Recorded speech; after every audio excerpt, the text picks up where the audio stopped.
Hello and welcome to my channel. If you are enjoying these videos, go ahead and hit subscribe for me. It'll help. It'll encourage me also just to kind of keep going with these. But with YouTube, it's important that I have subscriptions, so I want to ask you to do that. What I'm going to do on this video is talk to you about holding a violin or a viola bow. First, I just want to talk about the differences in them. As you realize, the viola's got some thicker strings, and so it needs a little bit of a heavier bow to really help you with the arm weight to get into that string to make a good sound. And so, not always, but in general, viola bows are going to be a little bit heavier. It's kind of one of the things that you're going to notice about them. One of the other things you're going to notice is that they have a rounded frog. See how that's kind of rounded right there? As opposed to the violin frog, let's see if I can do this, it's kind of squared off. See? Squared off there versus the round. And so that's just one thing you're going to notice. Sometimes I can just look at a bow and say, oh, that's a viola bow. Why is that in a violin case? And the kid will go, how'd you know that? Well, I'm literally only just looking at the frog, whether it's rounded or not. And so at any rate, that's just going to be one thing that you're going to notice about the viola bow. And so I'm going to demo on the violin bow here. There's lots of ways to teach this stuff to kids. And there's a lot of wonderful, wonderful teachers out there that have just different ways of going about it. But first, let me talk to you about things that are, I would say, kind of universal. All right? One of them is that the thumb is going to be bent.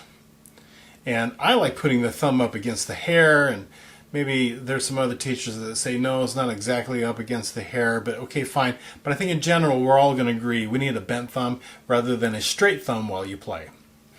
Another one is that these two fingers are together and that they are over the stick. They're not on top of the stick like this, that they kind of wrap themselves around the stick.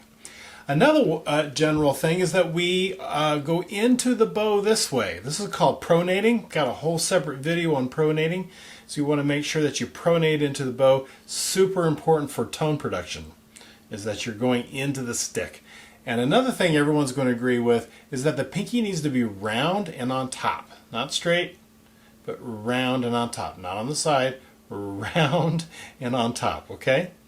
So those are all things in general that we would agree on, I would say, vast majority of teachers.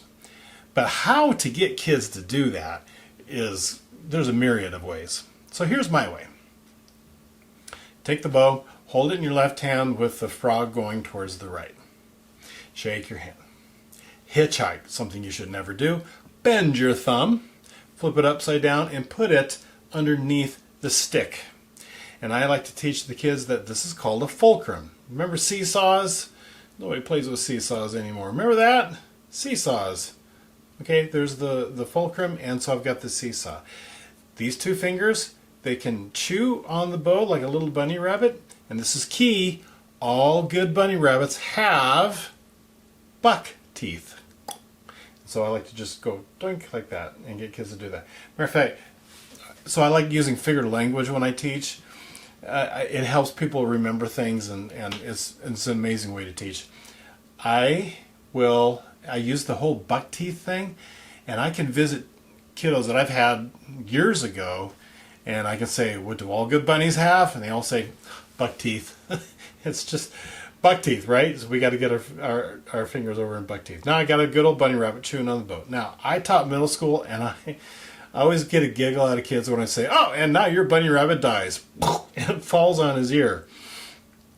And then, you know, a few years ago, I had a brave kiddo who said, I want to teach elementary. I'm not about to tell my kiddos that the bunny died. I said, okay.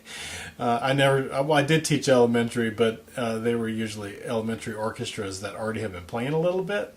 And so never went through that. So anyway, go ahead. Maybe your bunny goes to sleep. Mine likes to die and just falls in. I like the idea of being heavy, right? So if you're going to say sleep, it's not a gentle sleep. It's a heavy sleep. It's like a sleep that's been going on for 2 days. Like a bear that's hibernating, okay? Because this is a heavy feeling. Like it feels a little bit like dead weight, okay? And pinky round and on top. likes to do a little tap dance. And lots of other things to talk about just to kind of refine this. For one, you see me doing it at the balance point because this feels really good for kids rather than going right to the frog. So at the balance point, it's nice and easy. Another thing you see me doing is little exercises like windshield wipers. That's really, really good. I used to tell my students to say, hey, say bye-bye, like my little girls when they were very young. Bye-bye. But it's with your wrist, not with your whole arm. It's with your wrist.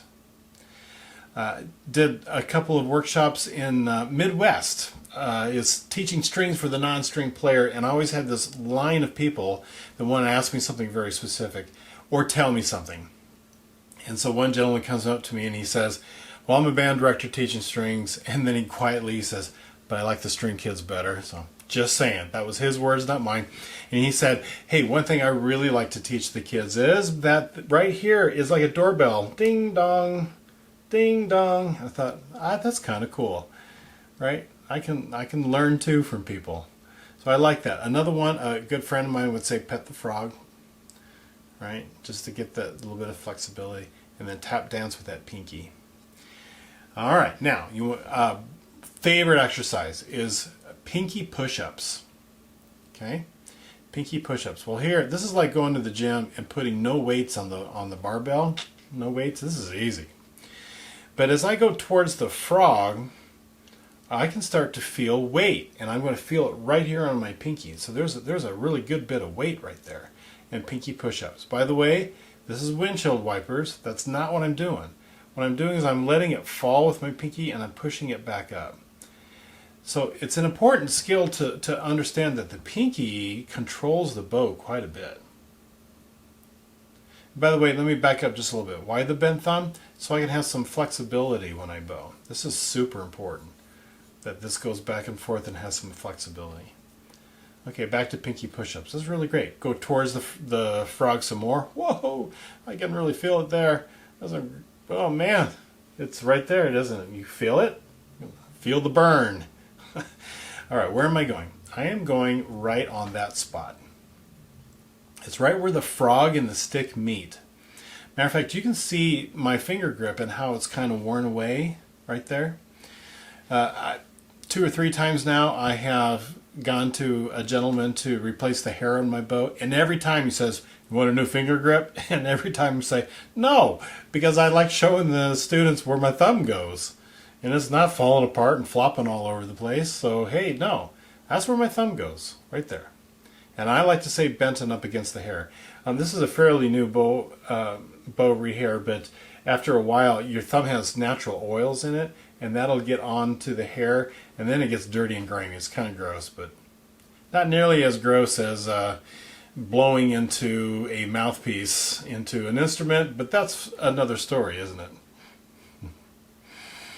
There we go. So my thumb's up against there and nice and bent. And then, wow, when I've really got my thumb right where it's supposed to be, you can really feel it. That's like really going into the gym for those pinky push-ups. Hope that was helpful. I also hope that you got a few great ideas to use to teach with. These are all things that work for me as I'm in the classroom and working with young kiddos. So, all right, I will see you on the next video.